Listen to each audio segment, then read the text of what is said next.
Welcome back, ladies and gentlemen. Welcome to the show. I am your faithful host, Mr. Jack Christie, and today we are going to be doing a little campus tour, a little walk of nostalgia of my alma mater, my University of Aberdeen. I'm going to be doing a campus tour. Now, a little bit of context here. In 2012 to 2016, I was at the University of Aberdeen and I was a student ambassador.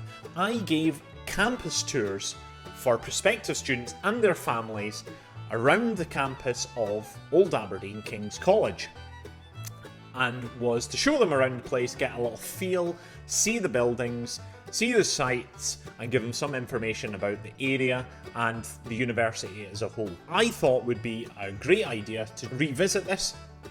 About 2 weeks ago, I went to the campus and recorded a sort of walk around videos, and I'm going to narrate over it, so hope you enjoy. We are going to start with where I usually started it at, was the AUSA building now, which was actually called the Info Hub. But as you can see, this building right here is the AUSA building. It says Students' Union of Aberdeen, or Aberdeen University Students Association. Here, by the looks of it, you can get all access to your rectors, your student representatives, and where you can be part of sports society, sports clubs, and I'm pretty sure the career service is still in what was this building as the Info Hub. Please join me on this walking tour. Here we go. First thing I realised was that this was a Saturday and the university buildings are shut. There we go. So there is me right there looking at it. So I thought I might as well have a wee wander out to this edge of road, which is actually probably the furthest north, bar one building, as you can see across the road, which is a zoology building through those trees. And this is St Macher Drive. Now there's some sign about parking, but St Macher Drive takes you down towards the beach, and this is Elphinstone Road. So this is sort of the north half of, or the northeast half of the campus. And yeah, usually campus tours started at this point in the journey. My office was right there, and we would take a walk past, and the first building that we would see is St Mary's, which was home to the geography department. And geography did both arts and sciences. So there was an MA course and there was a BSc course. And the majority of the buildings on my right here was postgraduate students' accommodation owned by the university. And more chat on university accommodation later on. Now, one of the major signposts that tells us all the stuff in the campus right there. Pause, and there's a little alleyway beside it. We will take that alleyway later on. However, we took a little turn to the right to the furthest north building of the campus. Or sorry, no, I should say the furthest west building of the campus. And this is the Sir Duncan Rice Library. Brand new library. It opened in 2012, the year that I was a first year fresher. For £50 million. And the funny thing about it was, it looks like a zebra building, the Zebra Cube. And the sad thing about it was sinking. We'll go into it. This is the Fraser Noble building first on its right-hand side. This was the School of Engineering. There's the Fraser Noble Lecture Theatre, and all chemical engineering, petroleum engineering's in that building. And then we have Meston building on the other side, which was more sciences. Chemistry, biology, physics, and all other associated degrees. The majority of that is in the Meston building. The rest of sort of medical sciences is actually up at Forrester Hill, which is up at the university and the Aberdeen Royal Infirmary. But continue into the Sir Duncan Rice Library.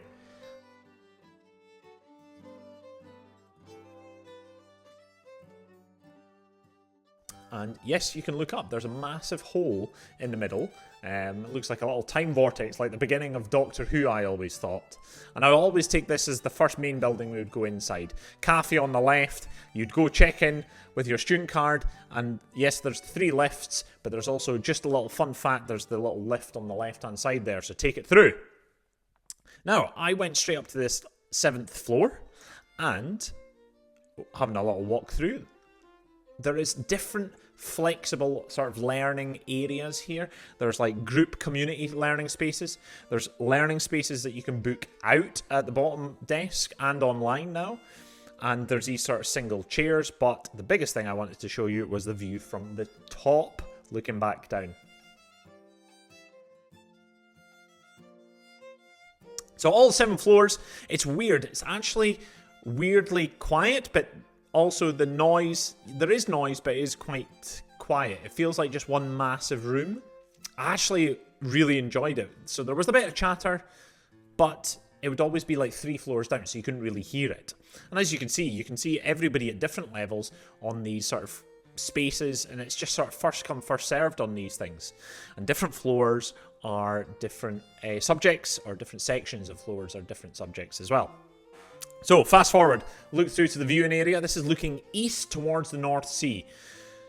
And then we took a little bit, since the booking room was not open, went past one of the printers and the storage lift, or the staff lift. You may use that at some point in your life. I printed out a lot of this, and apologies for the University of Aberdeen. Since I was a staff member as the student ambassador, I used all my university printing for as a student on my staff card. And it was free, so top tip, become a staff member. To the 6th floor, that was us looking north to the zoology building, and then into the 6th floor.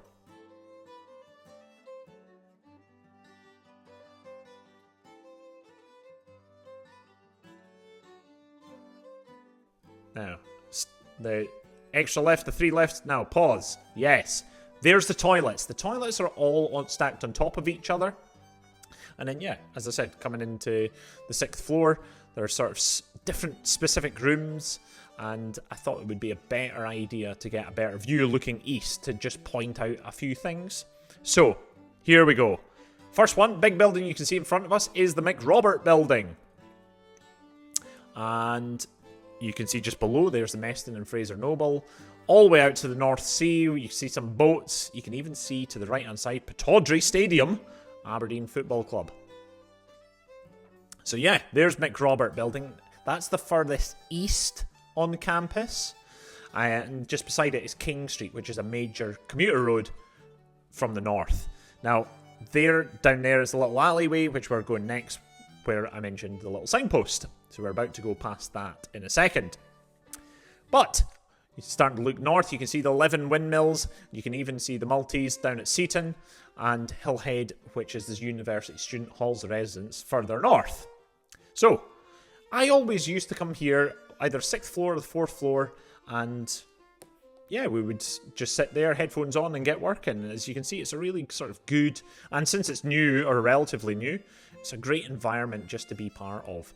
So yeah, as you can see, we've got the staff lift, the printers, and the majority of our books, you can all log out with your student card. The process is you put the book down, it already automatically knows what it is, you tap your student card, and that's you on your account. That is part of your book. Your book is on your account, so you'll get it loaned for 2 weeks, for example, or you might get a long loan for a couple of months.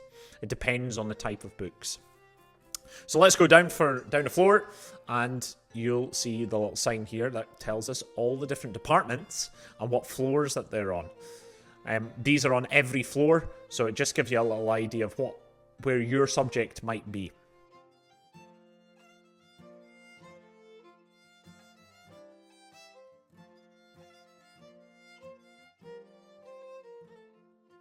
So I was previously music, so I thought, I'll go down to the 4th floor and reminisce. So it's quite a cool little space, the 4th floor, pretty much bang in the middle of the whole library. And weirdly, as a musician needing social contact, you can hear both up above and below. So there was an exciting different energy, whereas if you wanted a really good view, you went up to the 6th or 7th floor. So yeah, there's looking down. I actually, fun fact, was part of a performance. The Chamber Orchestra in 2016 performed Beethoven's 3rd Symphony at the bottom floor during an evening of the week before graduation week. It was pretty cool. And I was the leader. Anyway, moving through the 4th floor, I thought it would take you to a little bit of the music books. And yeah, it's not subject specific. You can book out a lot of things. I think there's over now 1.5 million books in the collection of the University of Aberdeen. So apart from specialized books, you can take anything out of your own perusal. There's some Bach, there's some Beethoven, yeah, so for music students, if you're watching this, highly recommend taking a little visit to the library, and there'll be a big necessity to go to the library at some point.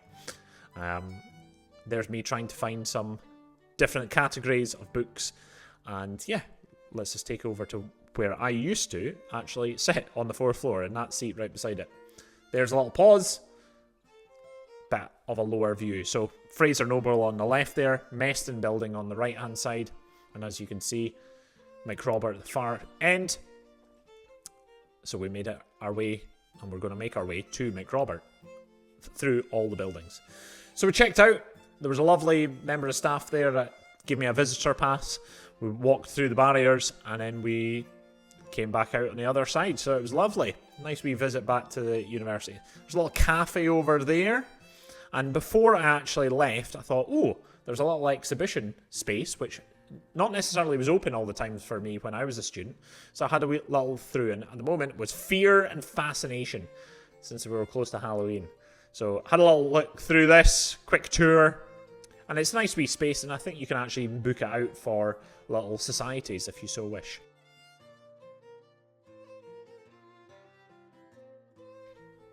A little chat about the Aberdeen University Students' Association. There's me. We have a variety of different societies, anything from Glee Club to some years there was Quidditch, and what you needed at the time was 12 students to form a committee, and 9 out of 10 you would be able to form a brand new society if you so wish. So there was all the creative societies. There's Treading the Boards, the musical, there's the Opera Society, there was the Chess Club, there was the Whiskey Tasting Appreciation Society, and then there's all the sports clubs in a separate faction. Rugby, hockey, tennis, badminton, and I was part of the golf club, football, etc, etc. There's tons. So, this is us pretty much now in the main road of Old Aberdeen. It's called College Bounds. And I just want to pause it there. We just went through Church Walk just beside that. That takes us through to St Mary's, back to the Ousa building. So we were walking north up College Bounds. We had the Info Hub, where tours now start. We have St Macher's Bar, where all the staff hang out for drinks. And then there was Blackwell's Bookshop, that you can get all your books, and is the residents' bookshop on site. Looking straight ahead, you had the Channery, and this is the old townhouse. This is the old City Council of Old Aberdeen building. And that's us looking south, down College Bounds, all the way to the furthest south point of campus. So we've went past the Energy buildings, which is all on the right, Fraser Noble, the library, and then we'll get down to King's College at Older Part later on. So yeah, there's the bookshop. Info Hub, coincidentally, when I was a student, was Bank of Scotland branch. So there was a cash machine and stuff there. So yeah, lovely little part of the world in College Bounds. Little quaint little cottages. If you're a staff or a visiting staff member, the university owns some of these properties, and you can actually rent them out. You can let them out for short-term lets if you're a member of staff. So I think that's a really cool little thing. If you were a visiting staff member, could be part of that. And we had some in the music department. Now, we're on to the McRobert Garden. Lady in memory of Lady McRobert, whose sons Alistair Roderick and Ian gave their life in the First World War. There's this sort of memorial garden, and you can see there's a globe, and there's actually 3 stones on the pond to commemorate the 3 sons. And that's the McRobert plaque just there on the wall. So, as I said, there's McRobert Building, there's McRobert Garden, and the McRobert family also have connections to the University of Stirling. Looking north, back up to St Macher's Cathedral, St Macher Drive. Cathedral's further north. And then that's us looking further south to Taylor Building, but I'm taking a little cut through Edward Wright Building, the School of Business. Round the back of Edward Wright. And we then come to the William Guild Building, which houses the School of Psychology.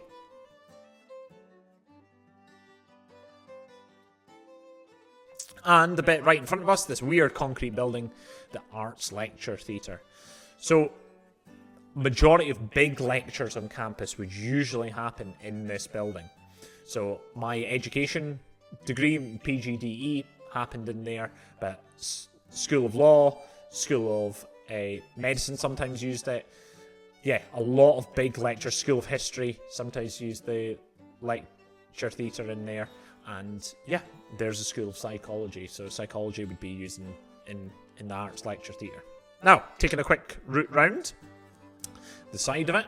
Usually we'd cut through the building, but round the side, through the car park to the McRobert building and the McRobert Lecture Theatre. McRobert Lecture Theatre, and well, the whole building actually, houses the music department on the left-hand side right there. That was all our staff and professors and colleagues. They had their offices on the first floor, and then the second floor you can see was where all the students and postgraduates hung out. Now it is, as you'll see on the sign, the business school and also still the School of Education. There was also a cafe in there, and on the right hand side was the lecture theatre. And yes, it was named generously after, as I said, the McRobert Trust in honour of Lady McRobert.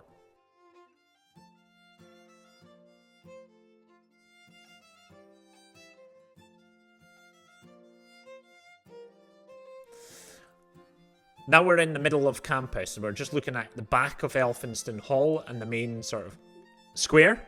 But we're going to cut through the back. And actually, we're just going to little quick cut through to King Street there, which was the same direction as east. So we're going to come back through to the King's playing fields, which is, we're now getting to the old parts of Aberdeen.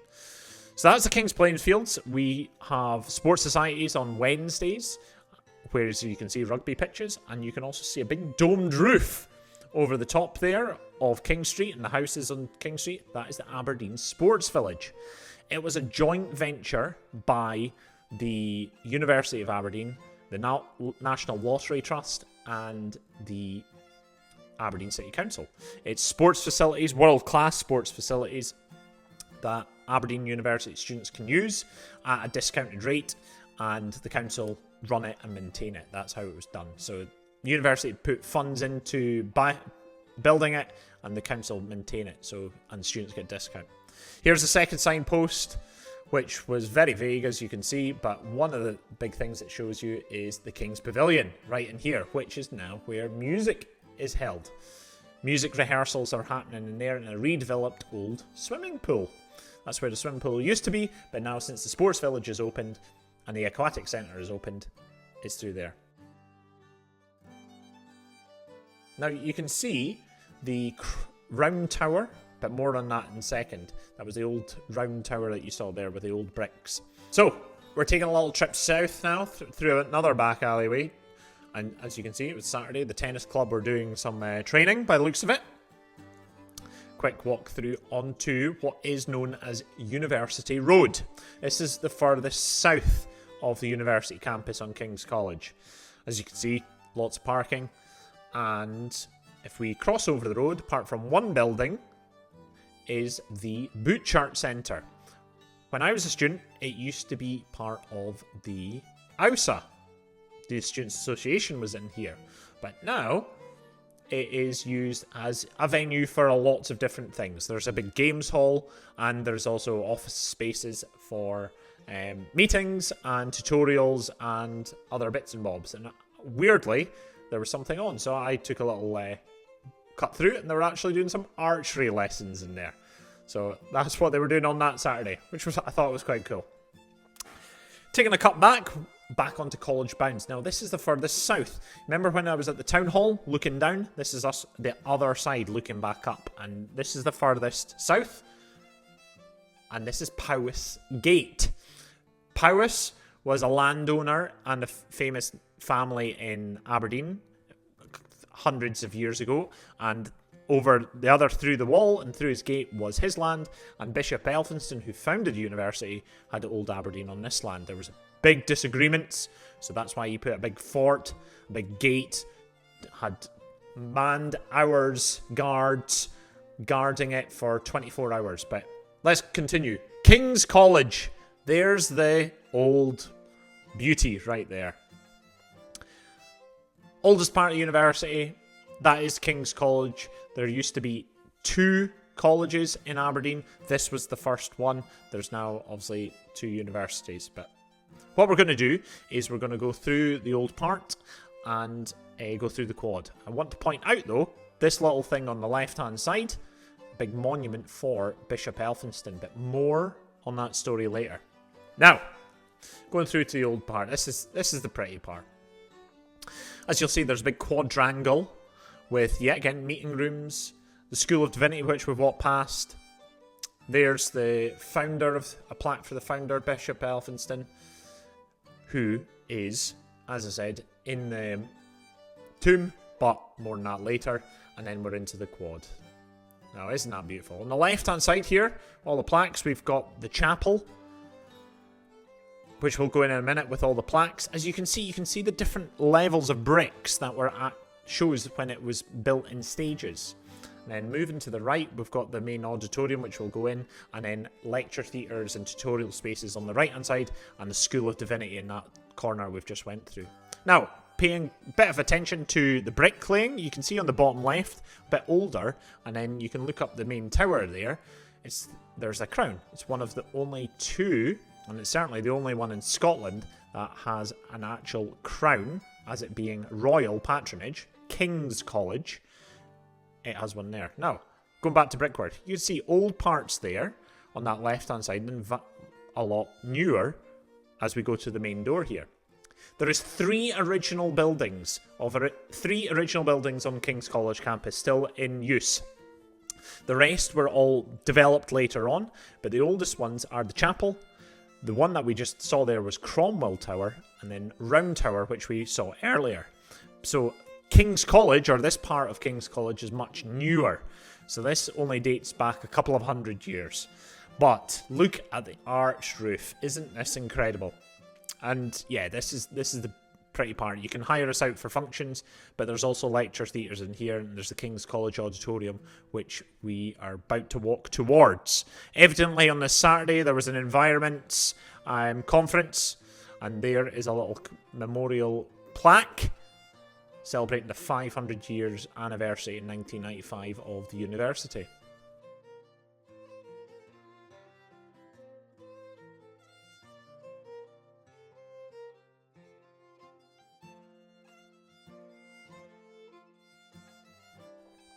When it was redone, the insides here. So into sort of the main meeting arena, I've actually played performances in here, and we've had a few lectures and conferences and sort of parties and drinks receptions in here.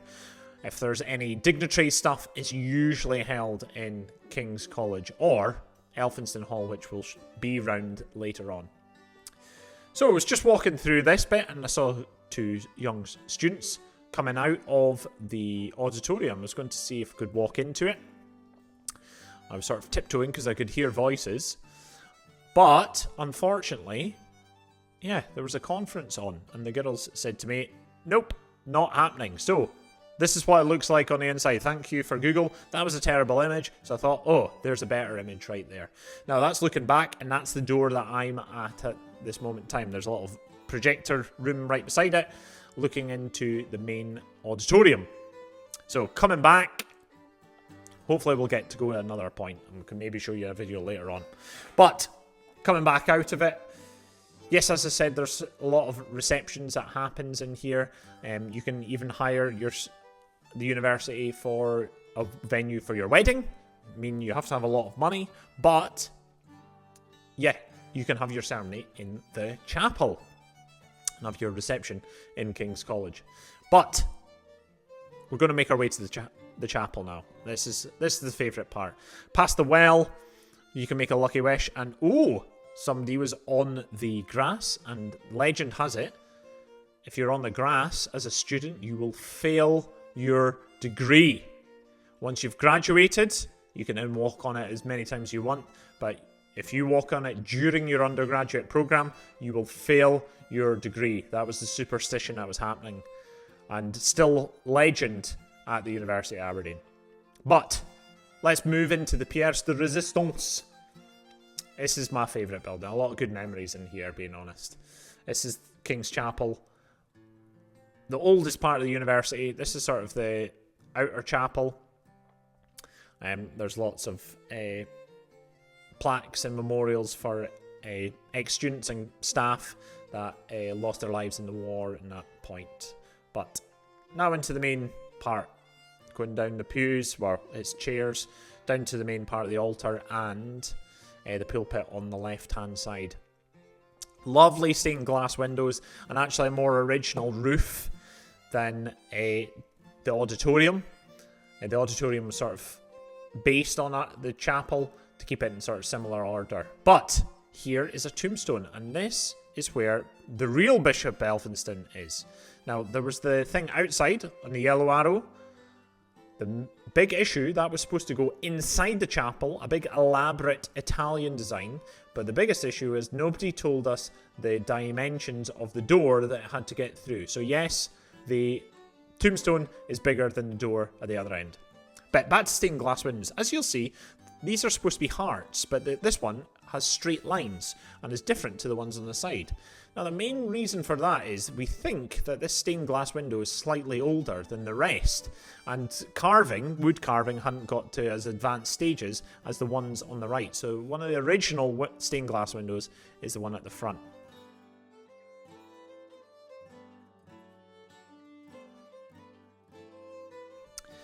Turning back, yeah, I did my recital in here, so it's really enjoyable to look back. Big music concert series at the university. Obviously the organ right there in the middle of the chapel. As you'll realise I've pointed out there, the organ is actually in the middle of the building, but the roof is slightly off-centre. And I just love that little bit of character of the whole building, that imperfections. And talking about imperfections of wood carving, now we're into the sort of altar boy section, and actually where dignitaries would sit during services. But evidently there was a tradition in carving in your name, or students would mischievously carve in their name. So this Mollison did it a few times in 2 seats, right beside where the rector was supposed to stay. The principal was supposed to sit during services on Sundays or any other important things like graduations, which would originally happen in the chapel. Moving under the organ, back to, yes, there's the door and the big stained glass window, and that's where the tombstone is outside.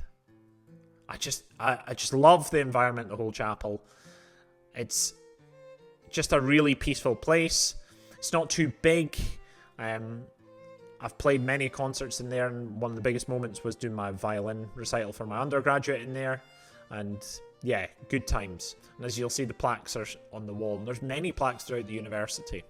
And as I said, it's one of the original buildings. You can see the brickwork there in parts. And then we're now looking at the third, old building, original construction, Cromwell Tower.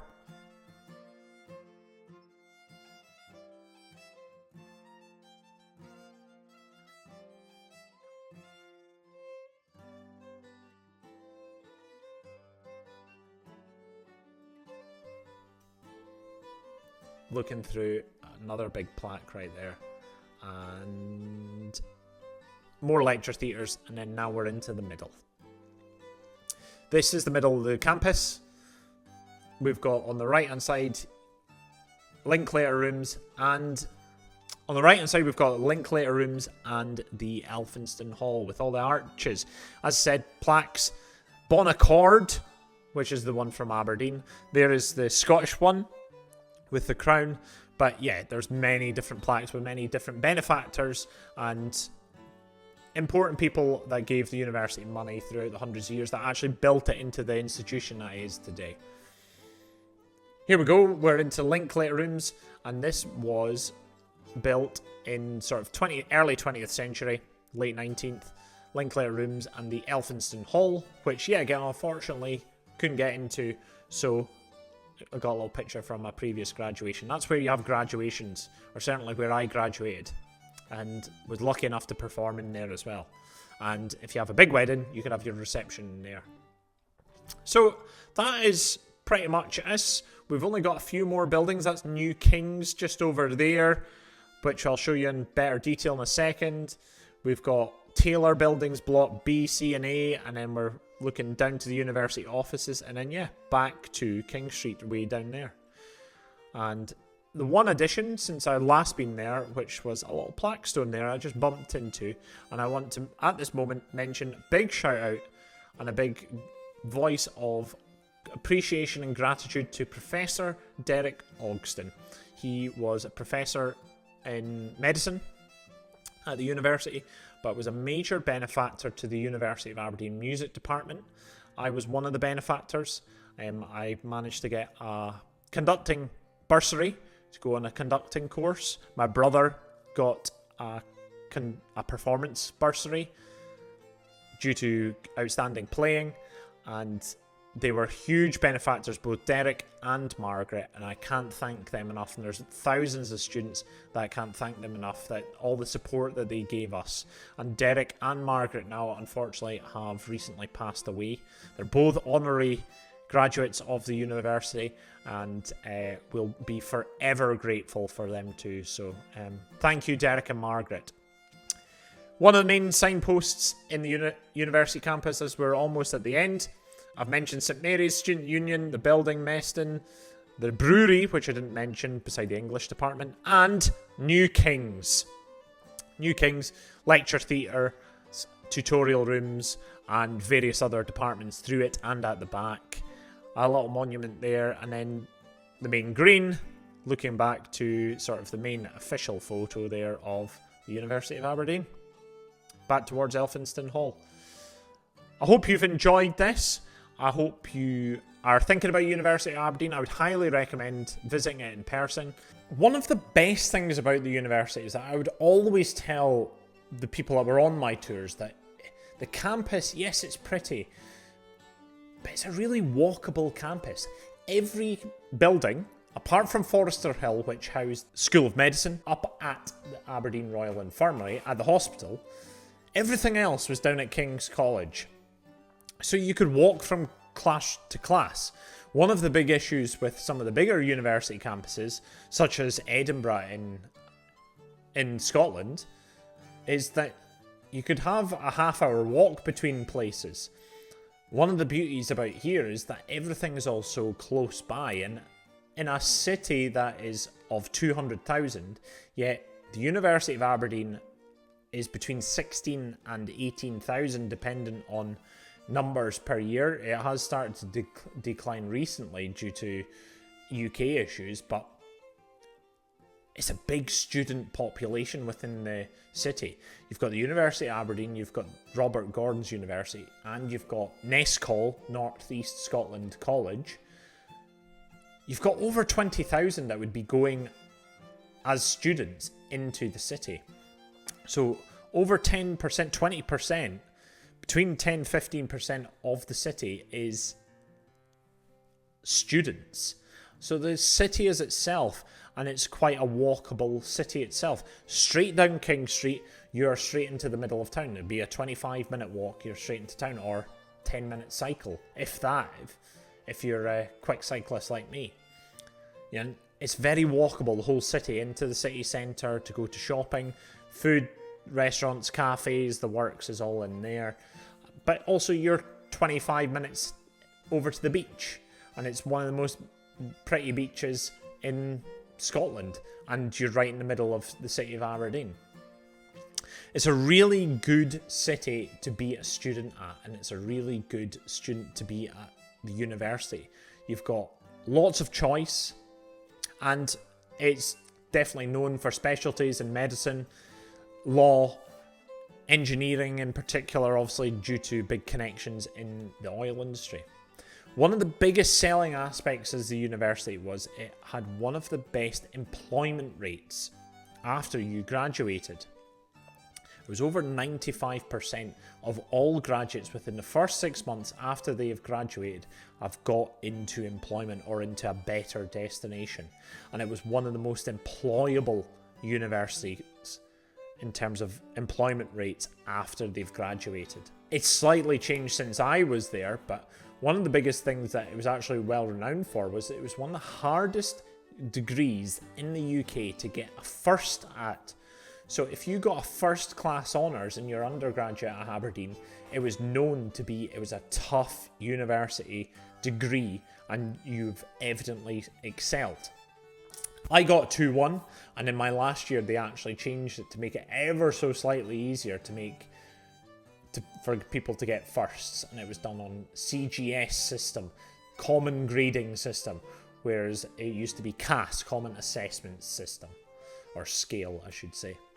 If you're a musician like me, great opportunities to be part of lots of musical activities, but if you're not, you could be into more sports things. Great history of Aberdeen sport at all levels and quite a lot of different sports. We had lacrosse, for example, were always very good level throughout the whole country of the UK. Golf usually had quite a decent reputation. The rugby team, the first rugby team, always had a great reputation in the men's section. The ladies hockey always had an excellent reputation of being an outstanding place for developing university hockey players. And with the university facilities now over at the Sports Village, at the Aquatic Centre, but they also have got the playing fields up at Balgownie Playing Fields, which is over the River Don in the north side of the city, for football and other field playing sports. Opportunities are endless at the university, and one of the things that they used to sell on is like, come here, go anywhere, and I really believe that. I really believe that the University of Aberdeen is a place that you can develop, you can grow, you can make friends for life, but it can also is your ticket to go somewhere else, even greater if you so wish. I hope you've enjoyed this tour, virtually. I thought it would be a nice wee blast from the past. And a little top tip for you, if you go in person for your tour, in the middle of College Bounds, there is this little cafe called Keelow. Keelow Coffee. They do decent coffee, but their chocolate brownies, both their white chocolate and raspberry and their dark chocolate brownies, are the best I have ever tasted. And I've been to many countries throughout this world, and Keelow will always be the best in my eyes. Absolutely superb. If you pass on my thanks, I'm Jack, to the ladies in the coffee shop. We used to take our staff, colleagues, our professors and lecturers out there for a wee coffee and a meeting, and would always try and get a little sugary bite in the form of a chocolate brownie. So big thank you there. There's a little top tip, and see you in the next video.